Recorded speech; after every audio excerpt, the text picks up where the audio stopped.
Thanks,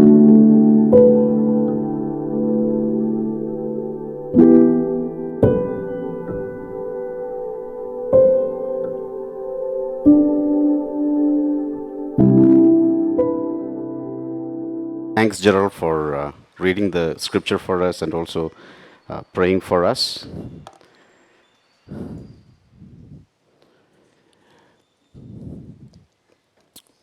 The second and most glorious king of Israel had a great grandfather who was known for his altruism.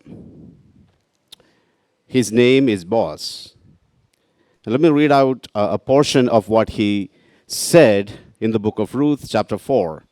This is a statement from Boaz. Now Boaz had gone up to the gate and sat down there. And behold, the Redeemer of whom Boaz had spoken came by. So Boaz said, "Turn aside, friend, sit down here." And he turned aside and sat down. And he took 10 men of the elders of the city and said, "Sit down here." So they sat down. Then he said to the Redeemer, "Naomi, who has come back from the country of Moab, is selling a parcel of land that belonged to our relative Elimelech. So I thought I would tell you of it and say, buy it in the presence of those sitting here and the presence of the elders of my people. If you will redeem it, redeem it. But if you will not, tell me, and I may know, for there is no one besides you to redeem it, and I come after you." And he said, this is the Redeemer, "I will redeem it." Verse 5, then Boaz said, "The day you buy the field from the hand of Naomi, you also acquire Ruth the Moabite, the widow of the dead, in order to perpetuate the name of the dead in his inheritance." Verse 6, then the Redeemer said, "I cannot redeem it for myself, lest I impair my own inheritance. Take my right of redemption yourself, for I cannot redeem it." Now this was the custom in former times in Israel concerning redeeming and exchanging. To confirm a transaction, the one drew off his sandal and gave it to the other, and this was the manner of attesting in Israel. So when the Redeemer said to Boaz, "Buy this for yourself," he drew off his sandal. Then Boaz said to the elders and all the people, "You are witnesses this day that I have bought from the hand of Naomi all that belonged to Elimelech, and all that belonged to Chilion and to Mahlon." And verse 10, "And also Ruth the Moabite, the widow of Mahlon, I have bought to be my wife, to perpetuate a name of the dead in his inheritance, that the name of the dead may not be cut off from among his brothers, and from the gate of his native people. You are witnesses this day."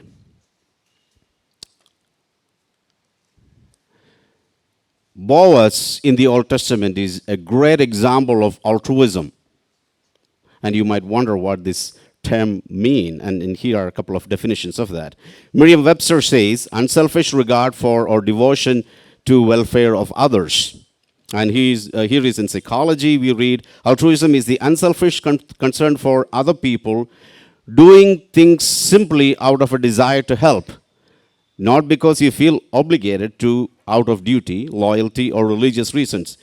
It involves acting out of concern for the well-being of other people. In some cases, these acts of altruism lead people to jeopardize themselves to help others.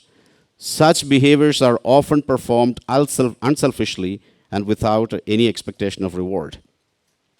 And the Stanford Encyclopedia of Philosophy states it like this: if someone performs an act entirely from altruistic motives, if, that is, self-interested motives are entirely absent, we can describe her act as a case of pure altruism.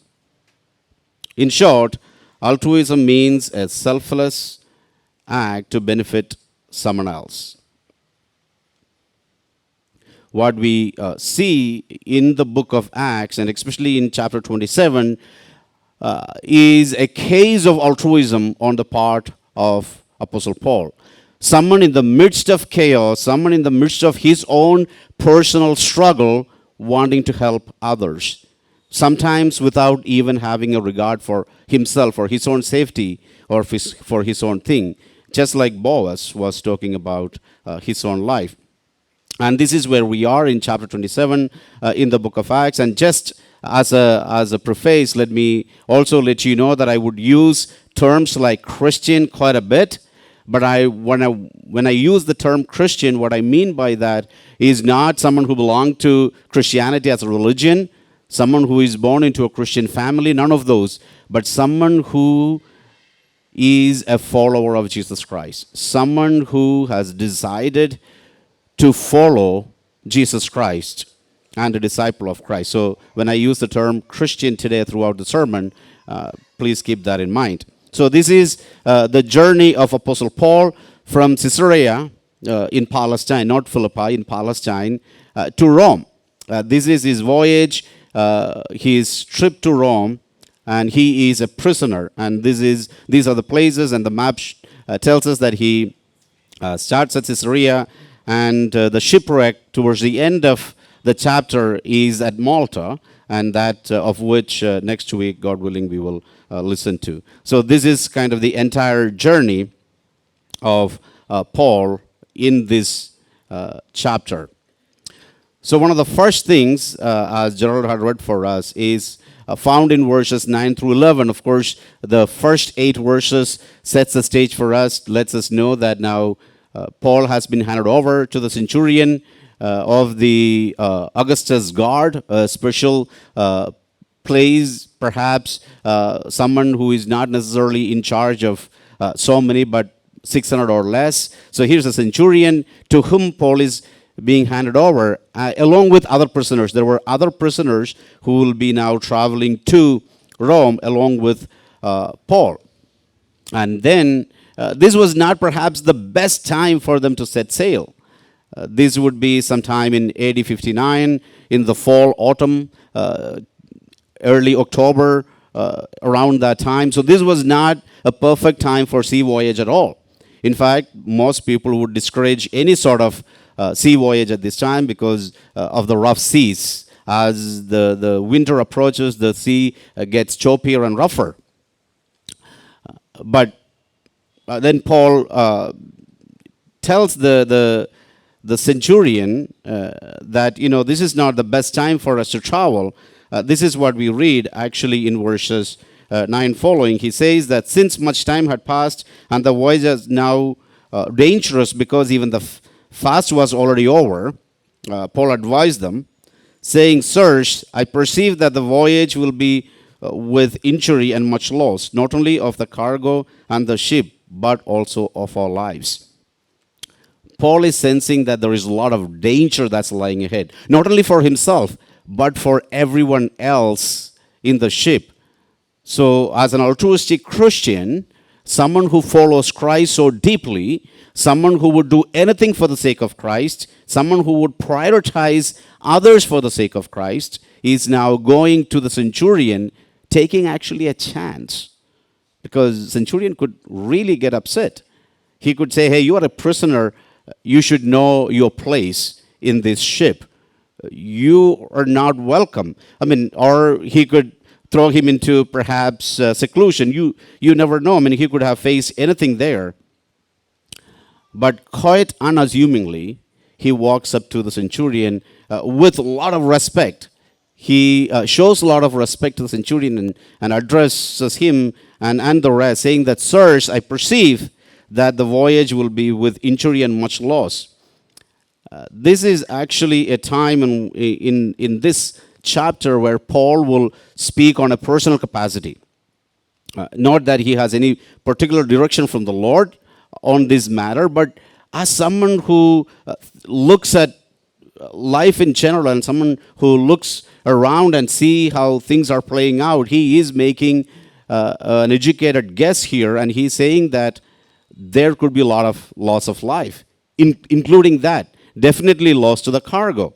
And by the way, this was a cargo ship, and scholars think there were about 270 or so people, and towards latter part of this chapter, actually, we read that there were about 270 people along with the cargo. So this was actually a large vessel, and there's a lot of cargo in it, and it's a heavy vessel, and he thinks that this is not the time to set sail. So he says, maybe we should not do it. Because again, someone who wants to help others, not only himself, he wants to protect the lives of others. Therefore, he is quite unassuming in his demeanor. He is not saying that, listen to me, I am an ambassador of Christ. Listen to me, I have this heavenly call. Jesus had already told me that, I'll have to go and face Caesar. He's not saying that, hey, please don't jeopardize my life because I have a mission to accomplish. That's not necessarily what Paul is about. He's saying that I want to make sure that everyone in this ship is safe. And then he goes on to the centurion, and the centurion, of course, doesn't listen to him. The centurion listens to others. And the rest of the story we read in this book, and especially in the verses between verses 12 through 19, is that everything Paul talked about has happened, has come to pass. There is a lot of waves. The sailors are unable to control the ship. Life is in real jeopardy. In fact, people are not even eating. They are rowing. They are trying to somehow stabilize the ship. In fact, there were small boats, towing boats. These were not lifeboats that were usually tied to the back of the ship. And there were people going off on that and trying to take the depth. They were taking readings for how deep the ocean was, because they wanted to somehow make the landing, because they knew that life was going to be in great danger. And Paul would do this, and especially wanting to help others in an unassuming manner, because he knows that others are more important than himself. As we read in Romans 12:3, he writes like this: "For by the grace given to me, I say to every one of you, not to think more highly of yourself than you ought to think, but to think with sober discernment, as God has distributed to each of you a measure of faith." Or in Philippians chapter 2, 3-5, we read that instead of being motivated by selfish ambition or vanity, each of you should, in humility, be moved to treat one another as more important than yourself. Each of you should be concerned not only for your own good, but the interests of others as well. You should have the same attitude toward one another as was found in Christ Jesus. Paul says that I want to help others. I want to do this. I want to inform you that do not do this, because I believe that it is my responsibility to care for others. And the second thing we read and find in this chapter is this: in verses 20 through to 26, we see that Paul, as a Christian, an altruistic Christian, he becomes a prophetic voice for the hopeless at this time. By the time we get to verse 20, these people are pretty tired. And they are not even eating. And they are pretty sad. And we read like this: "Since they had been without food for a long time," verse 21, "Paul stood up among them and said, 'Men, you should have listened to me and not have set sail from Crete and incurred the injury and loss.'" He's saying that, you should have listened to me. But as an altruistic Christian, he's not staying back, or he's not just sitting back and watching how things unfold. Instead, he's right there in the midst of the problem, because he knows that he has a role to play. Even though people did not listen to him, he is not going to give up. If I were in Paul's place, I should have probably, I would have sat back and just watched the chaos and said, "Well, I told you so. You should have listened to me." Right? That is when a lot of people would want to take advantage of the situation. But Paul was unlike anyone else, because he was not about himself. He was not driven by his own ambitions. He was not driven by his own things. Right? That's why we read in verse 20.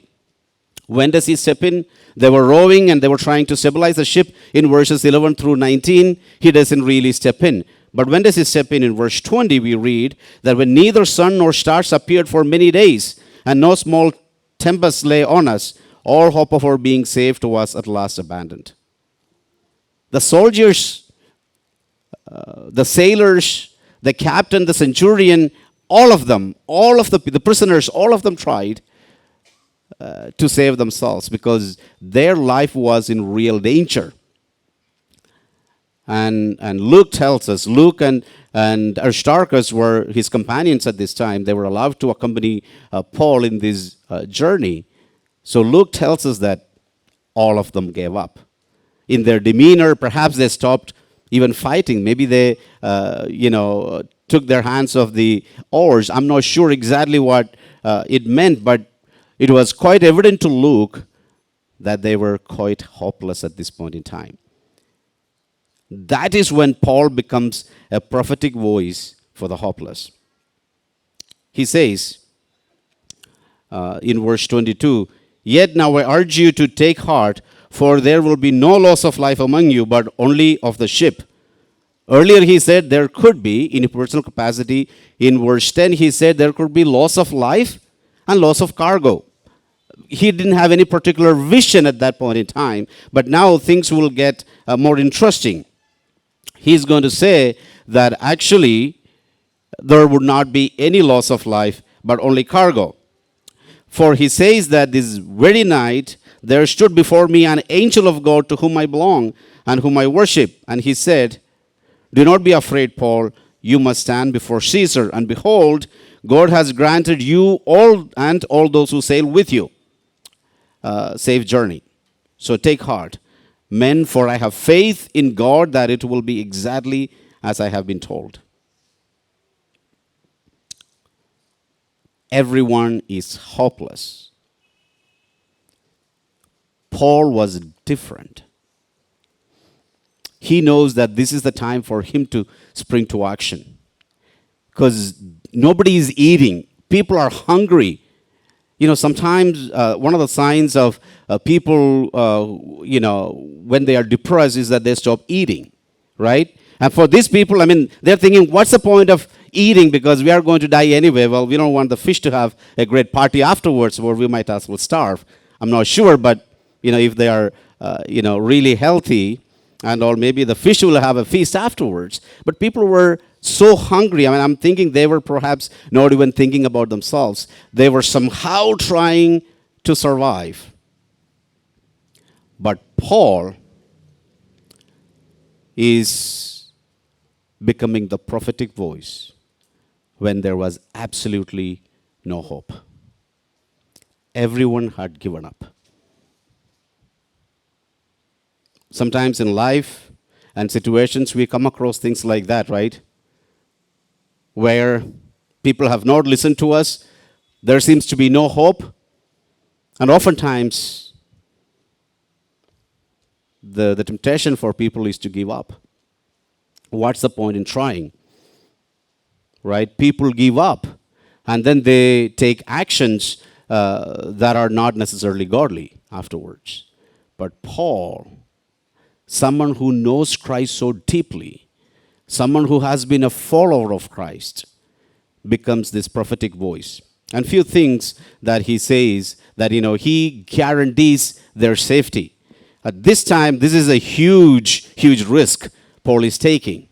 But he is willing to take that risk because he knows the angel of the Lord who spoke to him. Because he knows the God whom he worships. He knows that if I have a word from this Lord, he will keep it. This is who guarantees the safety of Paul and all those with him. And Paul says that the angel of the Lord whom I worship, he came to me in a vision last night.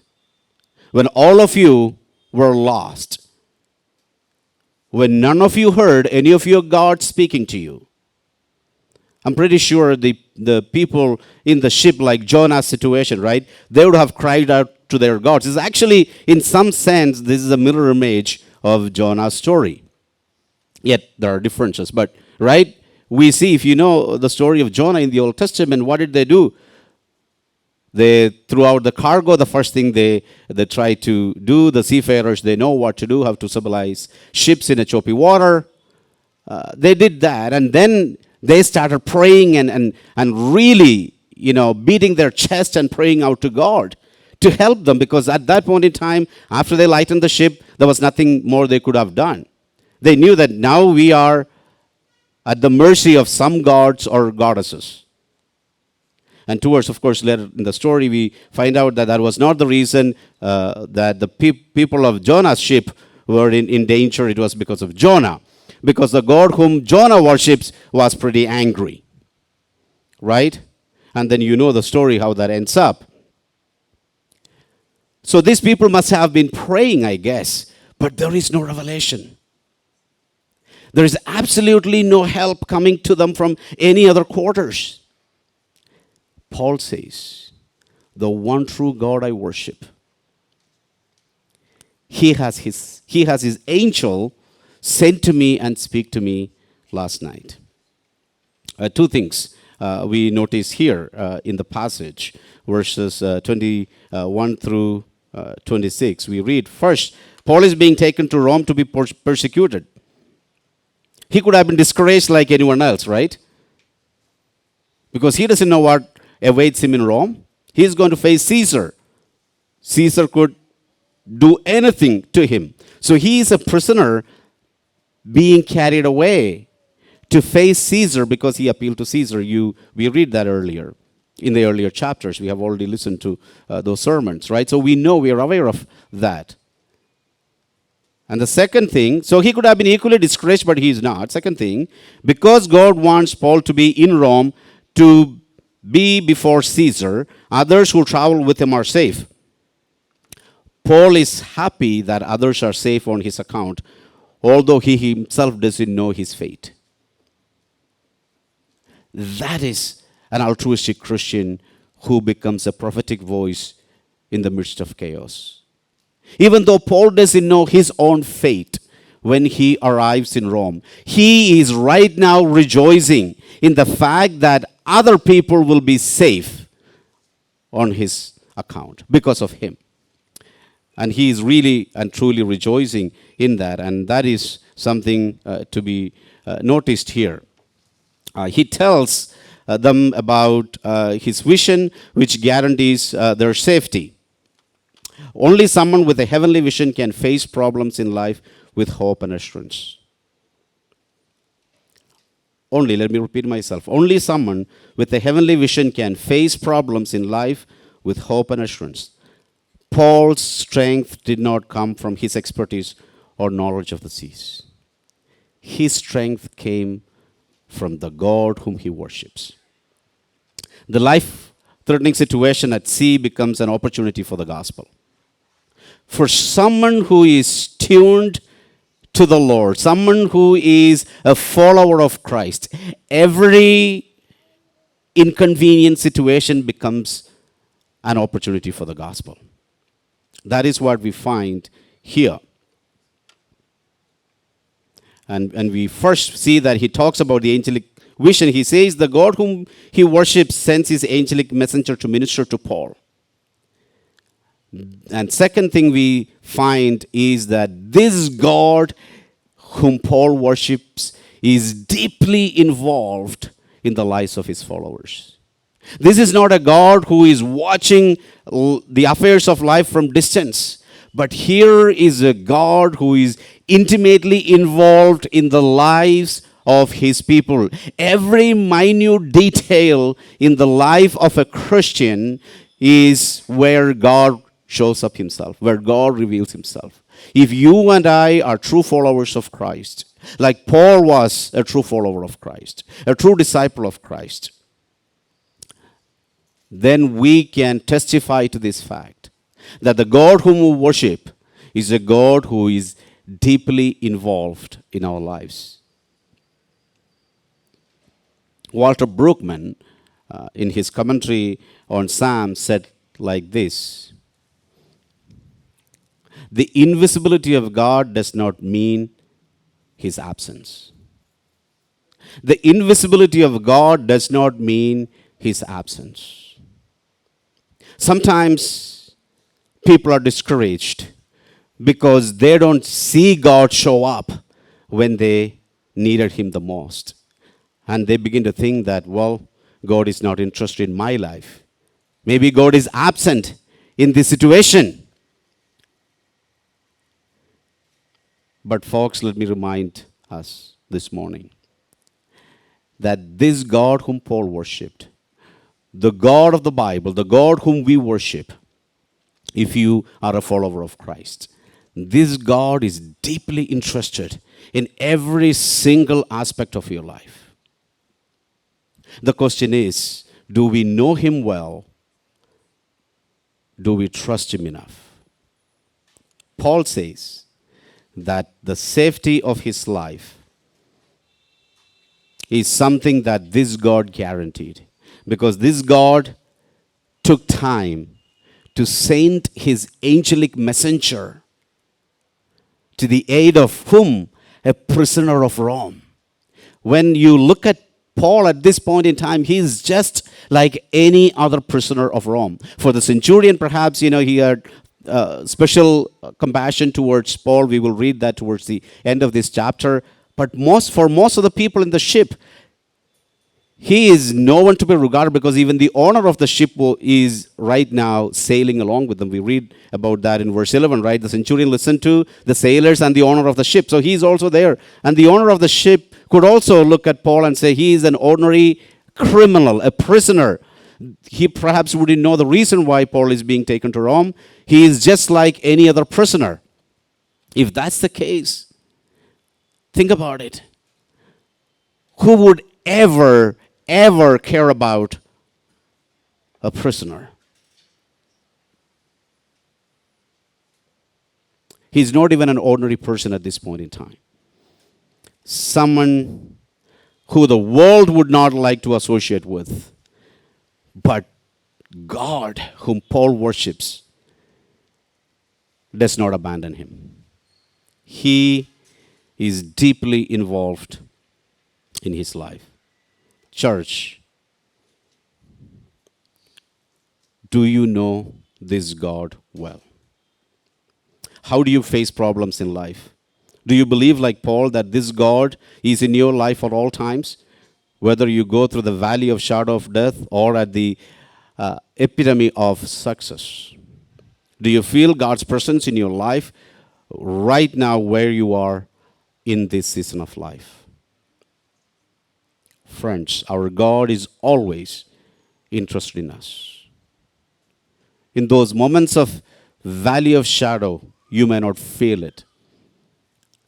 In this chaotic moment, no one else could feel their God speaking to them. But here is the one true living God speaking to Paul, ministering to him by sending his angelic messenger, not just only for his sake, but for everyone else's sake. The life and death of these people are right now in Paul's hand. Therefore, he becomes a prophetic voice in a chaotic situation. Paul's confidence was not self-found, but found in the one true God who is actively involved in the lives of his children. Is God actively involved in your life right now? How do you see it? Do you feel the palpable, tangible presence of God with you? It is not necessarily in the absence of problem that God is present, but right there in its midst. So that is Paul's message. These people on board have hope only because the God of Paul protects them. They can't hide or run away from this hopelessness. Hopelessness, chaos all around. They tried and they gave up. And Paul now tells them that the only way out is because this God that I worship is going to protect your life, and I rejoice in that. He becomes the prophetic voice, and as the psalmist would talk about his confidence in Psalm 121, verses 1 through 4, I lift my eyes to the hills. From where does my help come? My help comes from the Lord who made the heaven and the earth. He will not let your foot be moved. He who keeps you will not slumber. Behold, he who keeps Israel will neither slumber nor sleep. Folks, Paul's confidence was in his God. He guarantees their safety, not on his own accord, not because he was strong, not because he had any magical powers, but because this God had a purpose for Paul's life, which he himself is unsure of at this point in time. All he knows is that he has to face Caesar. That's it. Nothing more does he know, because earlier in chapter 25, verse 11, God had appeared to Paul and Christ had appeared to Paul and told him that take courage, you will have to be a witness for me in front of Caesar. So he knows that he is going to be a witness for Christ before Caesar. That's all he knows. What awaits him, what else awaits him, he doesn't know at this point in time. He does not have time to be discouraged because he is the man of God in that ship. He has to be the prophetic voice, the voice that gives sense of direction, meaning of life to people who are dejected at this point in time. And then the third thing we find about Paul and what we can learn from Paul's life is that an altruistic Christian altruism requires proactiveness. That is what we read in verses 41 through 44. So the first thing we saw was that an altruistic Christian does not look at personal peril, but does help others and in an unassuming fashion. And the second thing that we have seen is that an altruistic Christian, in point number 2, is that he becomes a prophetic voice in the midst of chaos. Even when he is discouraged, he does not have time to think for himself. Or when she is discouraged, she doesn't have time to think for herself because she is thinking about the welfare of others, putting others first. And lastly, we find that an altruistic Christian is not someone who is inactive, but someone who is very proactive, someone who gets actively involved. In verses 41 through 44, the ship is still not secure, and the soldiers are not sure what happens. They think there will be shipwreck because Paul already told them that there is going to be a shipwreck. There's just the loss of ship. We will not be able to save this ship, but all life will be safe. So therefore, we read in verses 41 following like this. But striking a reef, they ran the vessel aground. The bow struck and remained immovable, and the stern was being broken up by the surf. So the soldiers can look at the ship and see that it is being broken apart.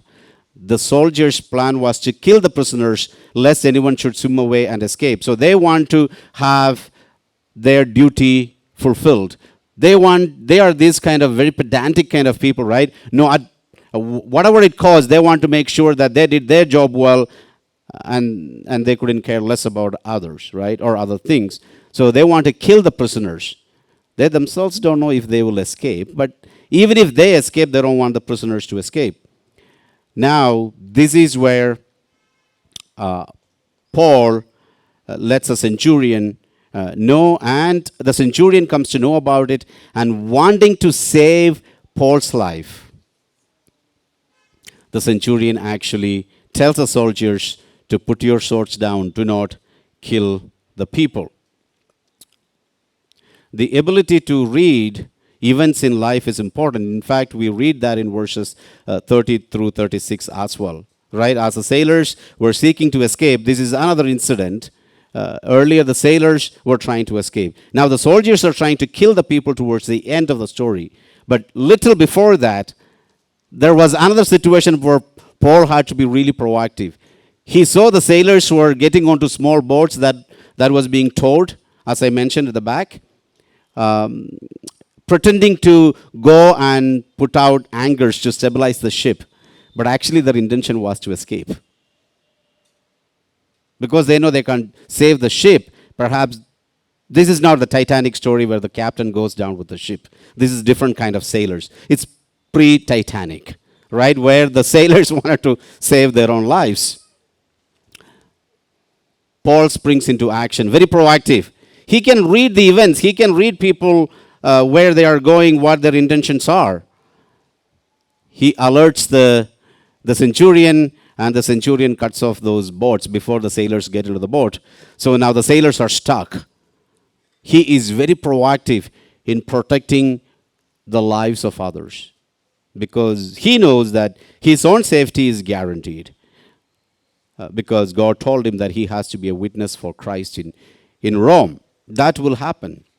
And now the Lord told him, the angelic messenger told him that all of these people will be protected. It does not mean that now Paul just have to sit back and not do anything. Sometimes people think that when God does certain things, our role is insignificant. No, as Christians, we must be proactive as well. Yes, God will do his part, but he has given us certain responsibilities to do. That is our job, and God works through us. It's not without us, but with us and through us. And that is what Paul does. He is very proactive. He knows that if the lives of these people are to be protected, the sailors must be in the ship till the end. So he lets the centurion know, and the centurion cuts off those boats, and the sailors are there till the end. And as a result, the centurion actually saves Paul's life. That is the bonus here in this passage. And the chapter ends with the shipwreck, and in chapter 28, verse 1, we see that they reach the island of Malta. That is where this chapter ends. So Paul, because he was concerned about the safety of others, he was able to spring into action as an altruistic Christian, someone who was always concerned about the welfare of others, was able to give a prophetic voice to a chaotic situation, prophetic voice to hopelessness. And in fact, when we read verses 30 following, he is pleading with them, please eat food you have not eaten for 14 days. Nobody in the ship was eating because hopelessness had already set in. They were so hopeless that they did not even want to eat. He becomes a prophetic voice, giving them courage, giving them assurance that God will save their lives. As I conclude, church, let me ask this. And let me conclude like this. It is in the midst of personal struggle a Christian becomes even more altruistic. It is in the midst of personal struggles that you and I can become selfless in our love towards others. Altruistic Christians look out for the interest of others. Altruism requires us to be proactive in our walk with the Lord and in discerning the situation and acting accordingly. Didn't Jesus say that we must be as wise as the serpent and as innocent as the dove? That is an altruistic Christian. Be a prophetic voice for the sake of others so that we can bring hope and healing to people.